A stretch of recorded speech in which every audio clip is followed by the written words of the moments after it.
See, a free energy device would contradict the laws of thermodynamics, which apply to any closed system. Whenever at any point is energy just created out of thin air. I know here on YouTube there's a lot of videos on things like perpetual motion or a free energy that's often associated with Tesla. Well, these videos are just flat out wrong because energy cannot be created or destroyed. That's one of the laws of thermodynamics, and those laws are probably the most sacred physical laws of the universe. It's probably a measurement error. Hey everybody, so today this is some really huge stuff. This is going to be the day where we prove over unity both voltage and amperage. 26 volts right there at 61 milliamps, and on the return we have 441 milliamps feeding through this fluorescent tube at 378 volts. So this is the proven over unity.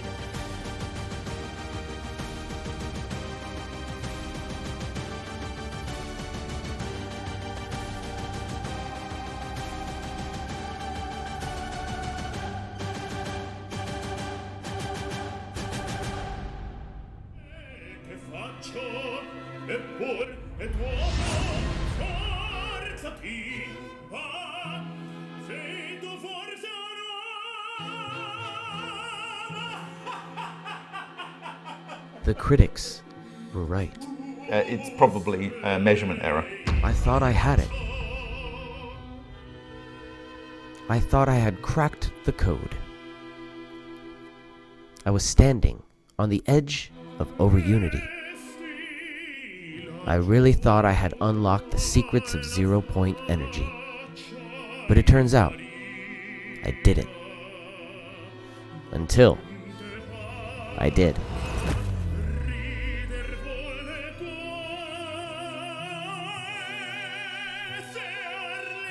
After uploading my first zero-point energy solved question mark video, the comments came flooding in. The doubters and skeptics never quite bothered me much, until one day, a mentor and colleague, Michel Morel, saw something that I hadn't. I had wired my multimeter wrong. I wasn't measuring current the way I should have been, and that oversight was enough to cast a shadow over my entire research. Well, I hate to say it, but in this instance, Bob Greenyer was actually right. We were measuring the current wrong in our initial video. Despite this colossal mistake, I was set out on a mission to prove everyone wrong. The doubters, the haters, the master debaters. I was on a mission to save the world, one coil at a time. Little did I know that in only a few short weeks, we would have some tangible evidence of energy gains when my system started to quite literally sing. I spent weeks questioning everything. Was I really onto something? Was it all a delusion? No. I refuse to believe that. It couldn't be. There are too many people who have replicated these tests. It's starting to sing. It's okay. Oh, it's starting to sing. It's working, brother. You got it. Daniel Nunes inspired many freethinkers over a decade ago. Justine, Roland, Mr. Warrensick. There's just too much evidence that everything Daniel said was correct. I rewatched all the videos, studied all of Daniel's configurations and coils, poring over the schematics for days and days. And then, it hit me. I knew where I went wrong. In my previous video, I was using what I refer to as the hybrid method, a hybrid open-closed circuit method of induction for the coil, basically using one channel as an input and the other channel as an output. Very simple yet elegant, I thought.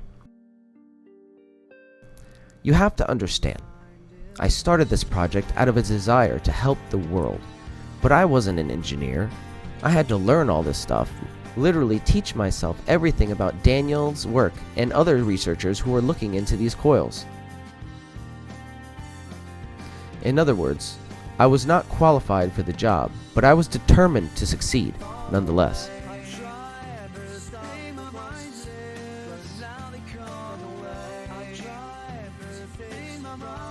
Hell, I didn't see anyone else looking into it, and I felt it was my responsibility to at least confirm or debunk the rumors about the Abha coil. It wasn't anything logical that drove me, but instinct. Something in my gut said that this was worth looking into, and it turns out, I was right. While doing a live stream on Over Unity, I found an old live stream recording of Daniel Nunez of One Stop Energies. The technologies are there available for viewing online, and it's possible to find those videos to reassure yourself that it is possible. So, these are all things that when expanded upon can really affect our global situation with energy, and nobody has to be suffering in the darkness anymore. So, with your support, we can continue forward and continue developing these understandings and distributing them to the general public so that people can replicate and implement these technologies for themselves. That's really the only way that we're going to see a change within a reasonable amount of time, is if other people get involved, get enthused, and spread the word. In this video, I realized our mistake. You see, I wasn't following Daniel's open circuit. I was using the closed circuit because I had previously not seen any results with the open circuit method shown here on the right. There was two reasons for this. On top of this oversight, I was measuring the current completely wrong. I was measuring it in parallel, just like the voltage measurement. When measuring voltage, you measure the difference between the positive and negative to see the full potential. Current is measured differently, and I found this out the hard way. Suffice it to say, we are measuring it correctly this time, and I corrected my two mistakes. So, just what were those two mistakes? The first one was that I was not using an HV capacitor as listed as optional in the diagram here. The second and more important mistake was that I was not matching the load correctly with the rest of the system. With an LC circuit, like we have here, you want the capacitor and the inductor to be in harmony. The resonance is a balance of energy between the inductor and capacitor, allowing the two to work together and not against one another. The key difference between traditional LC circuits and the Nunez method is that we are attempting to get the load in resonance with the first two parts as well. Okay guys, this is big. This is very, very big. Alright, this is a complete and total confirmation of the voltage we're getting. Okay, check this out. Got 210 Hertz sine waveform into our Mark 1 coil. Going to the stereo amp board. It's going to the coil. The coil is going to a 2000 HV cap, 0.15 unifarad. And that is going to a breadboard. All that's just disconnected. Just pay attention to these neons right here. So turn this up. Check this out. Listen for the hum. Oh? Oh? Ah?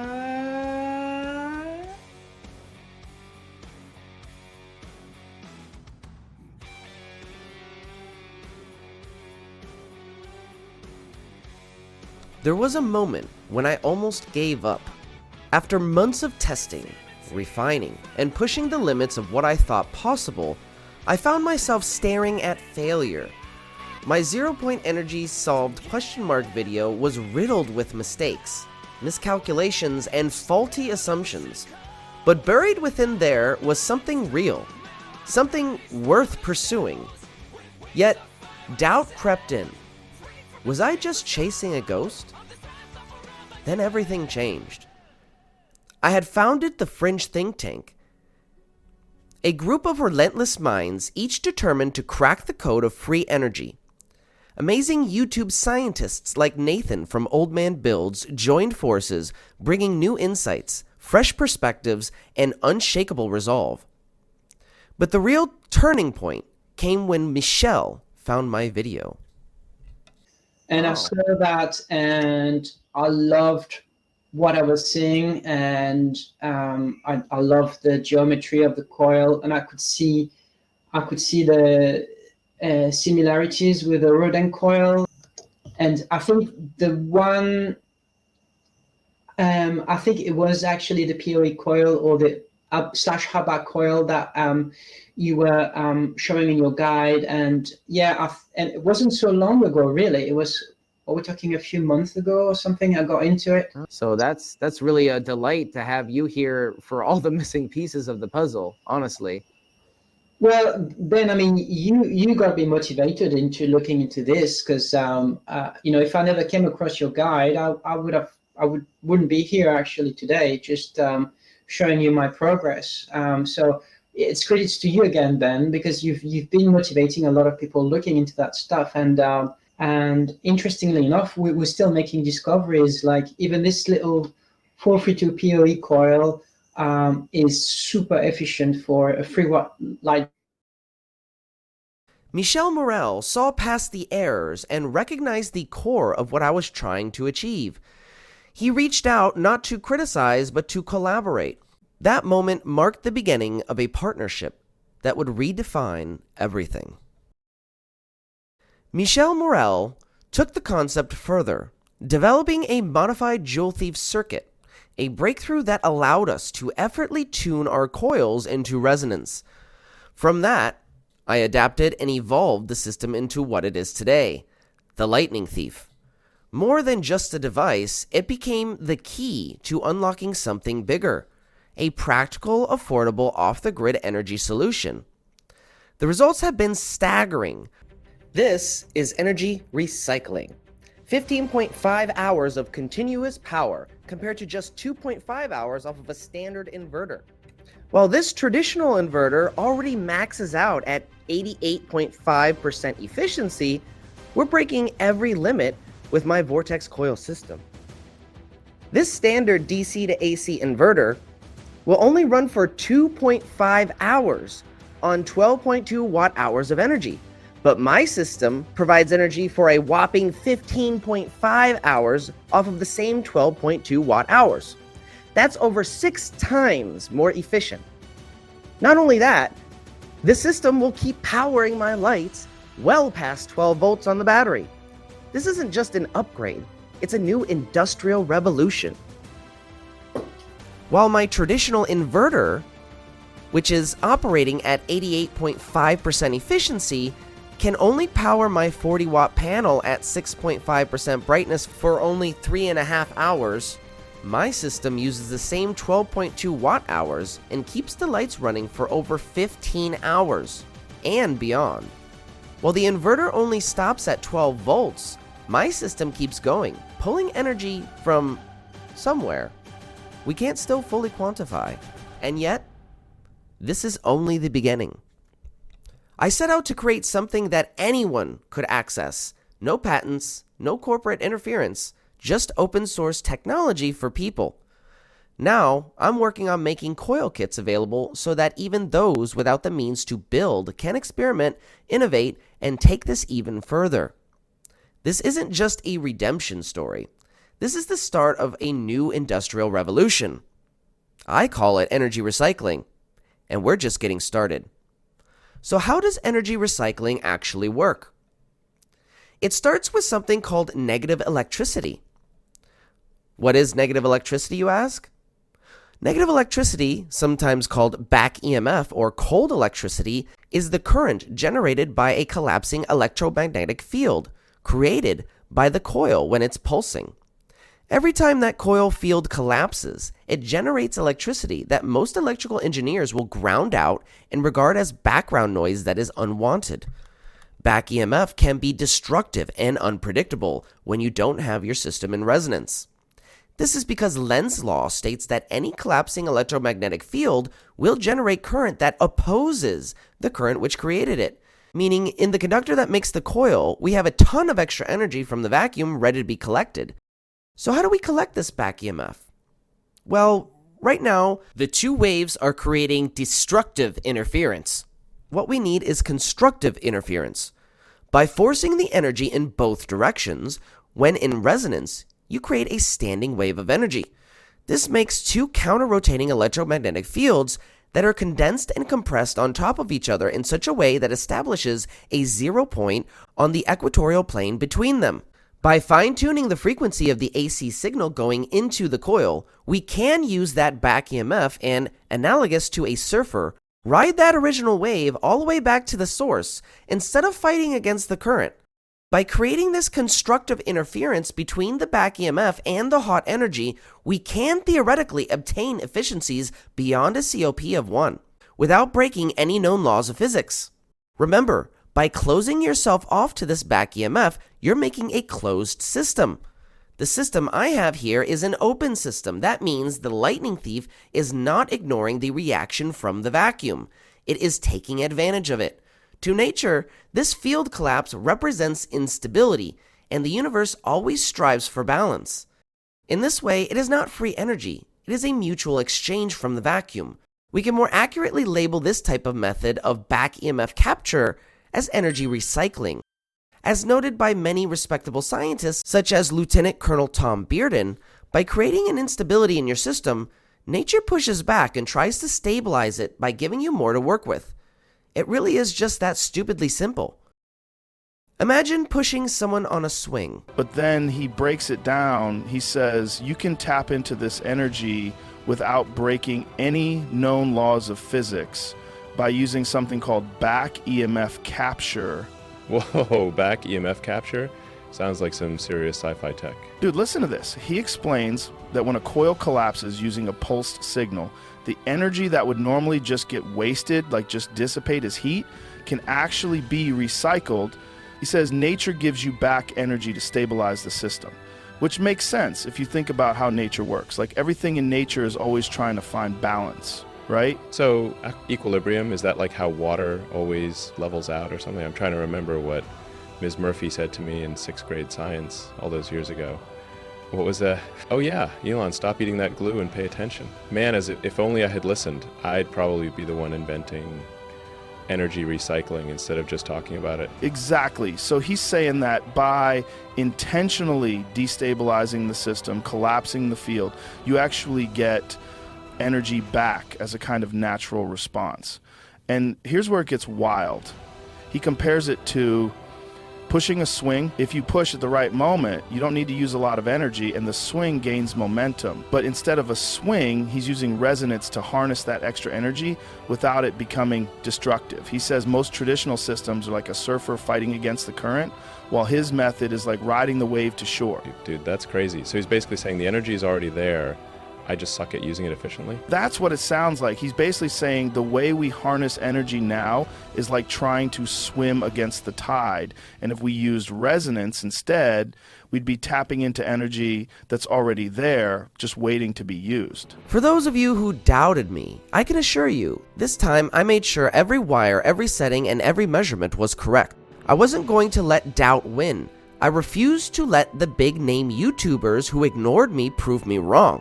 They are absolutely not right. Overunity is possible. Nature does it all the time. You always get extra energy back in one form or another when you provide a system with an instability. A swing has gravity to push it back and find that equilibrium. My lightning thief device uses back EMF capture and recycles that extra energy instead of dumping it. Plenty of people have gotten overunity with these types of systems. There's nothing new under the sun here. It was my time to prove to the world that energy gains are not only possible, but quite frankly easy to achieve. I was not going to let the naysayers win. Not today. Today, I'm a schmuck no more. This time, we finally have solid evidence to back it up. But don't just take my word for it. Put it to the test. Challenge yourself. Challenge me. Build this coil system exactly as I've shown you. Run the experiments and prove me wrong. I dare you. I double dog dare you. So here we are, once again, on the edge of the unknown.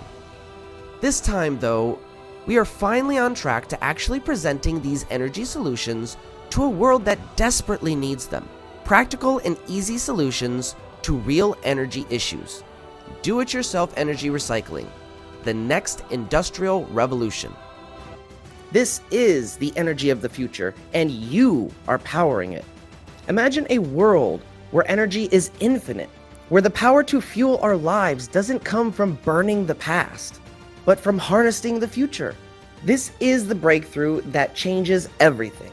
0-point energy, the power of the universe itself. So, has 0-point energy been solved? I'll leave that up for you to decide. For now, I'm going to continue to push my applications of this coil to the absolute limit. Phase 2 testing is underway and entails prepping an off-the-grid system for maximum efficiency, and Phase 3, a self-powered scooter. We'll see just how far I can push this system. Until next time, stay tuned to Beneficence TV. I'm the Benefactor. Thank you, and God bless. We're going to spin this little neodymium magnet, and we're going to monitor the wattage.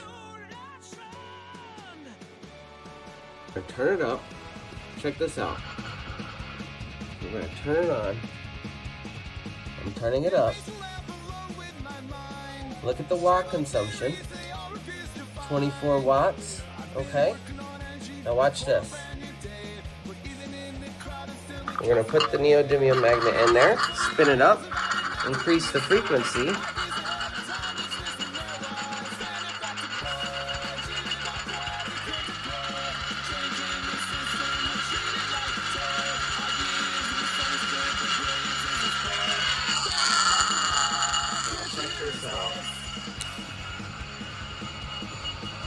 Wow.